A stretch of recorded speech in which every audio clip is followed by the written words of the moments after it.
This is the problem that we've got. It's so easy just to remove the sat nav.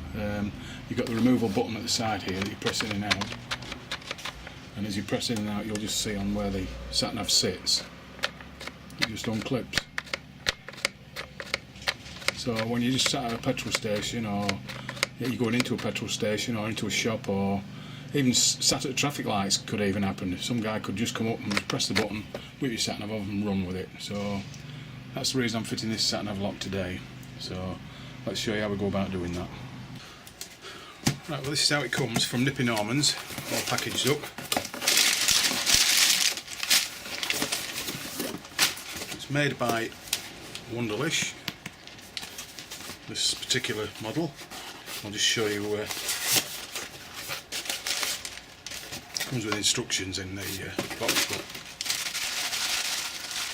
that's the actual lock itself, what we're going to be fitting today. Now don't be panicking if, I don't know if you can see that the arm, the actuating arm that's going to be actually doing the locking, it looks bent and offset.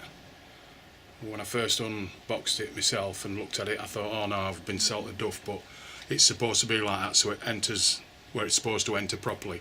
So don't be thinking you've got a duff one if you get sent one and it's bent like that. Don't panic. Then this is the wiring that we're going to be connecting up. So yeah, that's the actual plate that's going to mount and lock my sat nav.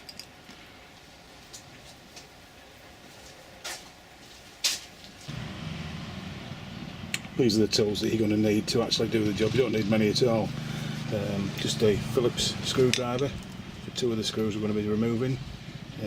This is the actual T25 torque that's below my seat, in my sort of toolkit under the seat, and another T25 torques in a wrench there, just in case I've got any stiff ones that I can't undo, and then a few cable ties.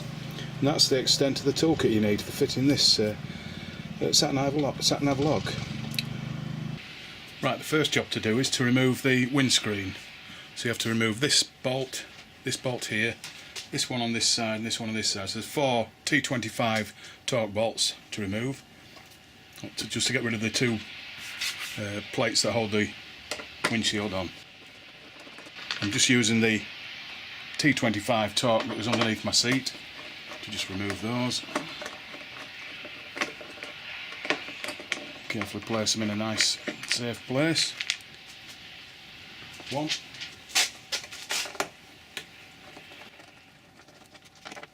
Two. Remove them. Now the next part is to actually remove the windscreen, and the windshield's held on by 2 more torque bolts in the centre on each side.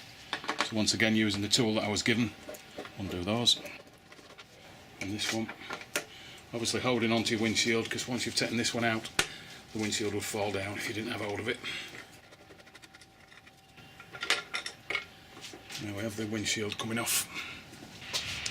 Next part is the black casing that goes underneath the windshield. That just lifts off, like so.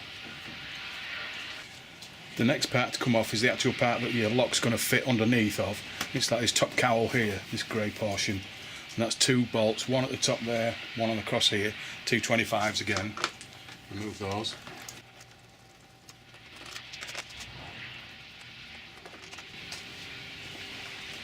Then there's 2 more fixings, but it's where you need the Phillips screwdriver. You've got a black Phillips head there and black Phillips head there, and they're screwed into like winged washers. But you must lift up your windscreen for this. Extend your arms on your windscreen so that you can get a Phillips screwdriver underneath to get to. So yeah, underneath, and undo the 2. I just take the black screws all the way out. Little black screws. Phillips head on both sides. And then just slide the black washers. You see, it's the ones that have like the wings on. As you put the screw in, they sort of expand at the back and hold the front part of the top cowl on. There we go.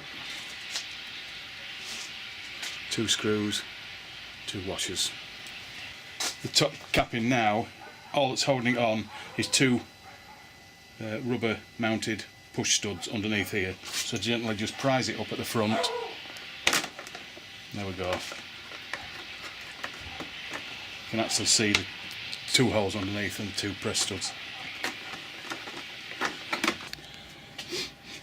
Yeah, so now we've got the plate off. You can actually see the 2 studs each side that they push into these 2 holes at the front, and that's what's going to mount the actual lock. The two holes will push over there, and the front of it will pop into there. Now, before I actually fit the device, I'm going to also do another bit of disassembling, because we need to be behind this side panel. That's where the actuator for the my little glove box here. We're going to tap into the central locking for that glove box, and the wiring is behind this panel on this side here. So I'm just going to remove this side panel. I'll just show you. It's only 2 torque bolts again, 2 T25 bolts. I'll show you where they are and how you do it. Right, underneath at the front, you can see there's 2 torque bolts, one there and one there. You just need to release those. So once again, with the tool that you supplied with the bike, the T25 wrench, undo those, and this one at the front. And that's the only 2 bolts that hold this on. The rest is clips and Velcro. So that's those released. Right now those 2 bolts are out. There is 2 rubber push studs behind the bottom down here, pushed into rubber grommets, so they just need to be eased out slightly. Just pull them out and then just lift the top up and out, and that's the side panel off. I will show, there's 2 little clips there, sorry, at the top, whether you can see them, one there and one there, and they drop in at the top here. It's 2 slots. Yeah, as you can see on the top there, they're the 2 little slots, one there and one there, that the thing clips into. So now that we've removed the side panel, I'm just going to show you, this is my pocket glove box above, and below it is the wiring. This is the wiring that we're going to be wiring into the sat-nav and piggybacking from it. So that's the actual connector that we're going to be connecting the wiring for the lock to. For more ease of feeding my wire through, I'll move the handlebar out of the way. I'm actually going to remove this speaker cover, just so I can get ease of getting the cable through and down to the plug I've just shown you. So to get this, there's just 2 T25s again, where my finger's pointing now at the corner there, and one across there, and then it just slides across. Yeah, so just remove the 2 bolts on the speaker cover, one there, one there, and then you just slide it towards you. It'll just lift out. It's just got a little clip there that clips in as you push it back in, and one at the back there that holds it in position. So it just slides towards you and it's out. And as you can see now, it gives us a load more room for getting the cable from the top down through here and down into the side panel where the plug needs to be plugged in. You don't have to remove this part, but I just think it's going to make my life a little bit easier. It's only 2 screws. Right, now we've got the lock and the arm. We're now going to sit it into this front cowl, and it couldn't be simpler really, but I'm going to try and show you as best I can. There's 3 bent bits that you've got to line up. I'm trying to film it while I'm actually doing it myself, but you see that those have just clipped into there. So it just clipped in, 1 goes behind, 2 goes in front, and that's it. And then at this top part is where the press studs are for fitting this cowl back on, line up with these 2 holes. So I'm actually going to put the camera back on the tripod and just do it now. So yeah, I've fitted the bottom part into the 3 slots there, and then with just a slight bit of pressure pressing down, I'm just going to pop the 2 pins through the holes of the bracket, like so. And that is it, the plate fitted. Yeah, I'm just giving you a close-up of how they go again. Look, two behind, these two, and one in front, the middle one. And then at the top, where the two bolts pop into the rubber grommets when you refit the top, that's where they clip in. You can see like that. So that's it fitted. Now we have to route the cable through to where the wiring, the socket is for the glove box, where I'm going to get my power from to power the device. Yeah, so now I'm going to take the cable, the end where the plugs are, I'm just going to drop it down into the bike, down there, grab it with my other hand, poke it into where the speaker cover was. I've come round to the side where I've taken the speaker cover off. The cable's now here, look, from the top down to there, and then I'm going to feed it down through there into the, I don't know if you can see my fingers, but there we go. And I'm now into the side panel, and I'm just going to pull the wire through so I can get down to the plug where the glove box is. So my cables are nearly there now, look. Right, so I've got the piggyback wires all the way down to my side panel. Like I've said before, this is the glove box underneath, and this is the power to it to actuate the central locking for the glove compartment. So what we're going to do is piggyback off that. So to get this one off, I'm trying to get my hands in the way so that you can see, you unplug that, which you just squeeze the back of and it releases the trigger, so you can just release that. Okay, then we'll piggyback that one into that one and click that one into position, and then the one that's left goes back into the original glove box, and it's as easy as that. You can't go wrong because they only fit one way. So basically all we've done is just piggyback power from the glove box to the new sat-nav lock. So I hope you can see what I did there. But like I say, you cannot go wrong because the plugs only fit one way. So that should all be connected now. Now before I put it all together, back together again, obviously I'm going to just try the central locking, see if it's working now. Be a waste of time if I put all these panels back and something's wrong and I need to get it to it again. So that's the wiring done. I have put the top cowl back on dry. I've not put any bolts back in yet, but I have pushed the two studs on at the front. So now it's the moment of truth, guys. So as we know before, this button on the side, press it in and out and it releases your sat nav by lifting the two forks up on the top of there. But if I switch the bike on and now activate the central locking, I can see an arm pop out, and yes, it's locked it. I don't know whether you can see the arm. I'll just unlock it and you can see that's what actually locks it. Pushes that arm across so that you can't push your release clasp across. Right, I'm just going to put everything back together now, and then I'll actually put the sat nav on and show you that we can't release it. Yeah, so speaker cover first, just slots back on. Make sure you've got the top slot at the top, and you just slide across, and then pop your two screws back in. Never force your screws. If you feel a little bit of resistance, you've not entered it correctly.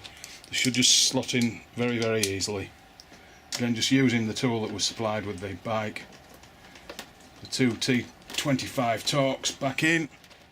Hand tight's near enough. And there we are, one speaker cover back on. Now the side cover. Yeah, to replace the side cover you just need to enter the two slotted parts of the cover into these two slots here. And then on the side, like I said before, you've got these two rubber grommets that just push fit there and there, and then underneath through these two holes here your two torque bolts again. So I'll just slot that back on. Yeah, so the two slots at the top, make sure they're entered in. It locks the top part. There's the velcro part up there that pushes, and then down here is your two rubber grommets. It should just pop in. Now there's just the front edge to secure with the two torque bolts under here. One entered. Again, start them with your fingers just to slide them in easily, so you don't want to be cross threading anything, and then finish them off with the T25 torque screwdriver. Once again, just well hand tight is good enough. So yeah, the top cowl back on, two T25s at the top.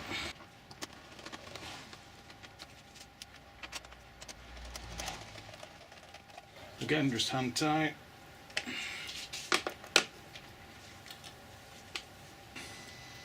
Right, and then raise your windscreen levers up to the highest level. I've put the rubber spring washers in, then with your Phillips re-put in the two black screws to hold the front of the top cowl. And that's fixed in again. You turn your power off and let your windscreen levers go down, like so.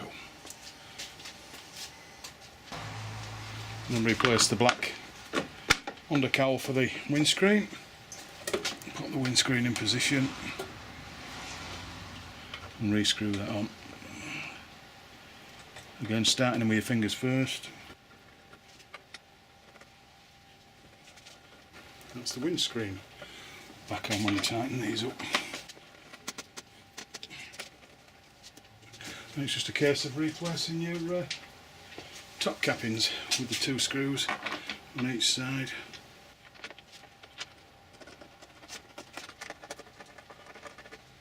Again, just hand tight.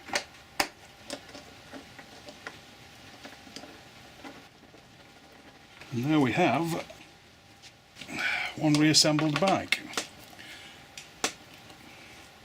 with hopefully a sat-nav lock on it now. That's the reassembly complete. So now with the sat-nav actually affixed, click off. Now I've clicked it back into place. If I put my central locking on, glove box now locked, glove box open, locked. Nobody's nicking my sat-nav in the garage. There you are.